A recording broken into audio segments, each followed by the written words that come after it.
Welcome to another edition of Cooking with Smokey. We have some company coming over later today, so we're going to cook some ribs and also some tri-tip steaks. We'll get to those in a little bit, but for now I'm going to show you how we're going to prep the ribs. I have a couple baby backs as well as one spare rib that we're going to season and get ready to put on the smoker.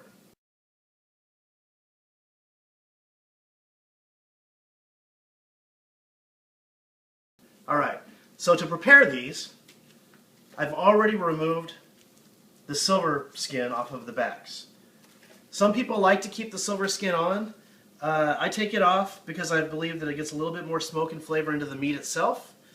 Some people keep it on. I have kept it on in the past, and that actually keeps some of the moisture in. So one way is good, the other way is good as well. Today I removed the silver skin. So we're going to start by putting a little bit of olive oil, just your plain old extra virgin olive oil, on both sides of these. We'll start just by getting enough on there. It's okay if you have too much because it'll come off. But all we're going to do is rub it in. Try to get all of the meat moist. I'm going to do this side first, but you'll see a lot of this olive oil will fall into the pan. And when I flip it over, I can use that to get the other side.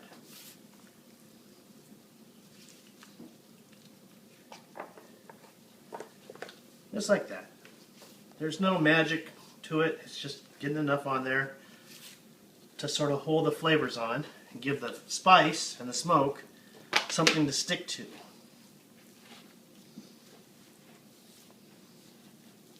After rubbing down the ribs with olive oil, it's time to apply the rub.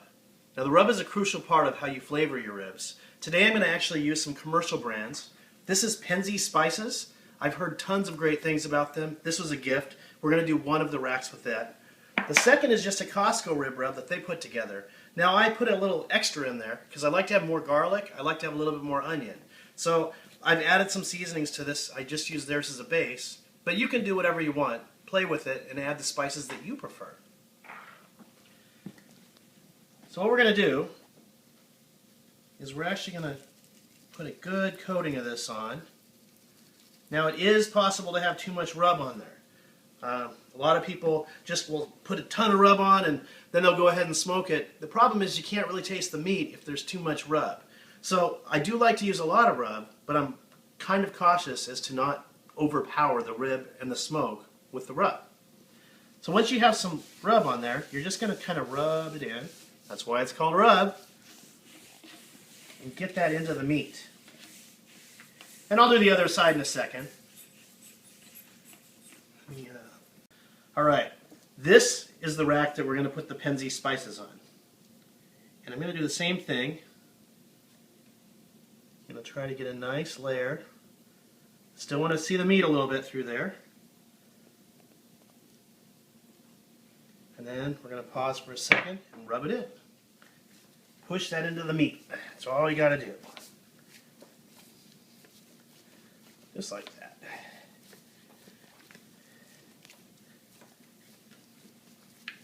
And the spare ribs we're actually going to use the Costco blend on because I have more of it and it's a big slab of meat.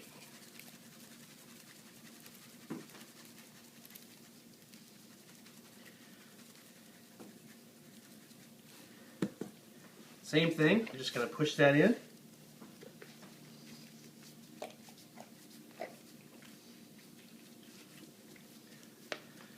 Once you have this side done, you're just going to flip these guys over. There's a lot of olive oil on there, but that's okay, because olive oil mixing with the rub will kind of make a paste. And we're going to do the same thing on that other side. Alright, after getting the rub on both sides, we can flip them back over. And we're just going to let them rest a little bit while I prepare the smoker. Today we're going to cook the ribs using the Traeger. The Traeger is a pellet cooker. It uses these pellets that are made out of hardwood to produce heat and flavor to cook the meat. I prefer to have a little bit more smoke, however, than the Traeger produces. So to accomplish that, we're going to use a couple tricks. Actually, one trick. This is a little unit I bought online. I can't remember what it's called, but you can find it just by doing a search for smoke generators or cold smoke generators. The guy that makes these is really nice. He delivers in a timely manner, and the product is really well made. This is one that I made myself, just using a vegetable strainer. I cut all of the non-metal pieces off, and I pushed it up in the middle. And then I put the pellets and some wood in there, and that'll help generate some more extra smoke. So what I like to do is mix just hickory wood chips on the bottom here. This one's just going to be pellets. And then we put pellets on top.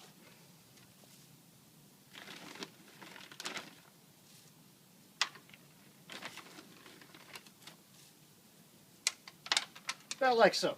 We're going to set that right there for now while I fill this one up with pellets.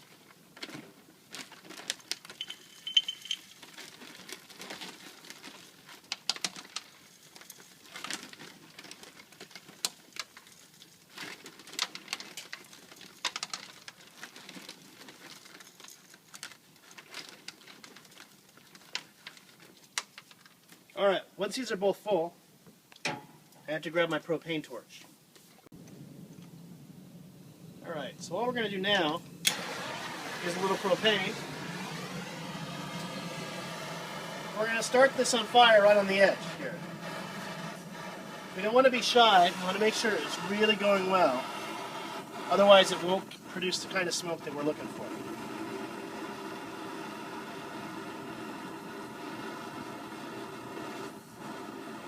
After we get that one going, we're going to do the same here.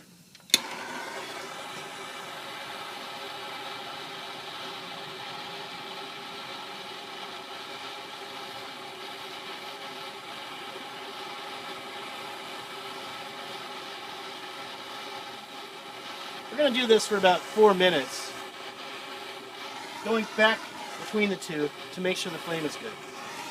Alright, as you can see, both of these are on fire now. We're going to let them burn for about, 5 minutes, and then we're going to blow them out, and you'll see that it produces a ton of smoke. Alright, these have been burning for about 5 minutes.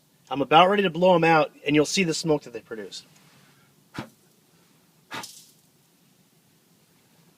Just like that. Alright, we're generating a lot of smoke. So what we're going to do first, because today I've decided to cold smoke for a little bit before I even use the heat from the trigger, we're going to put these in the back, and I'm going to put the ribs on and close it up and seal the smokestack so we trap some of that smoke in there for a little bit before I actually start cooking. Okay, we're going to position these in the back and on the side. We want to be careful because there's a temperature probe right here, and we don't want the Traeger to think that it's hotter in the unit than it really is. So I'm going to move these. Just like this. I'm going to put this one back here. But I am going to watch that later, because if I start to use a temperature other than smoke, where I tell the Traeger what temperature it's on, the Traeger will kick out too many pellets, or it's not enough pellets, actually, because it'll think it's too hot. So we're going to keep an eye on that. But you can see the smoke that it's already generating, and we're going to go ahead and turn our Traeger onto the smoke setting. We're going to wait 5 minutes for the Traeger to get going, right? And then it'll be ready to put the ribs on. You can see that we're generating plenty of smoke, but the Traeger really is not designed as a cold smoker. So what we're going to do for now is we're going to trap some of that smoke inside. It doesn't look sexy, but it's effective. We're going to put a bag over here, and then over this seam right here, where you see a lot of the smoke coming out, we're just going to put saran wrap.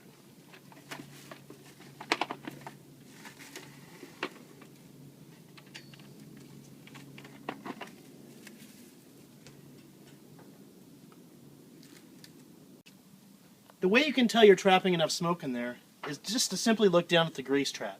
If smoke is coming out of there, you know that it's passing through the meat, coming down the bottom, and coming out of here. That tells you that you've got a lot of smoke on hitting that meat.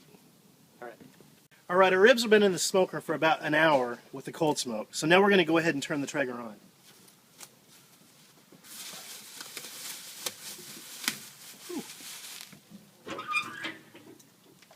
You'll see that even though they're still raw, there's a nice color coming to them, and that's from the smoke.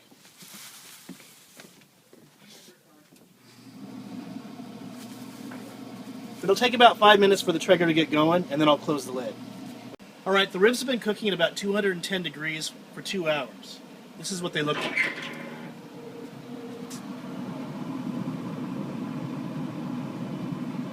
Alright. The next step is going to be to wrap them in tin foil with a mix of beer and liquid smoke. Just about a teaspoon of liquid smoke. The reason is a lot of times when they're wrapped in their foil, the smoke flavor is actually bled out as they steam a little bit. So we don't want to risk that, so we've added a little bit of liquid smoke to the beer. Alright, so we're just going to pull them out like this. The idea is you want it to seal.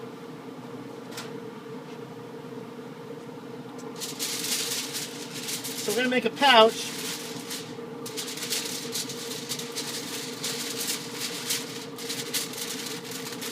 Like so. And roll it down tight. You don't want it to be too loose.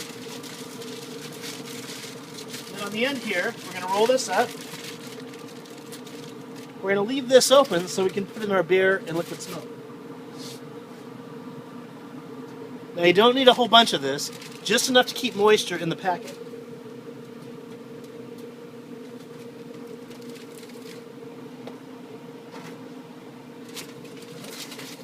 We're going to lift it like so. Oh, we have a leak on the bottom. That's one thing you want to watch for. So what's happened here is I've punctured the bottom of the tin foil. By lifting it, I saw that because liquid came out. So I'm going to put another layer of tin foil on, no problem. Alright, now that they're all wrapped and the juice is inside, we're going to close it up. And I'm going to turn the temperature up to about 275. About another hour and they should be done. The ribs have been on for about 4 hours, so they should be about finished. We're going to check them real quick.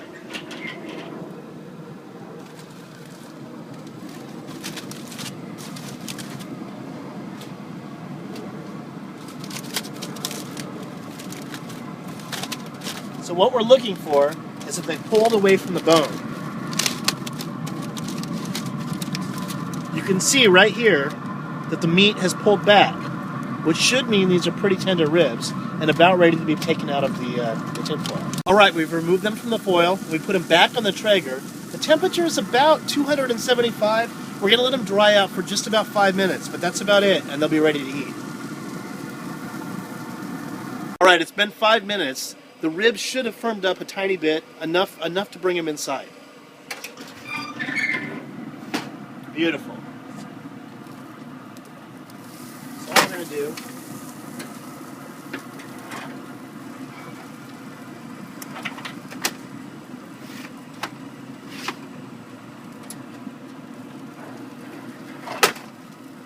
they look great. All right.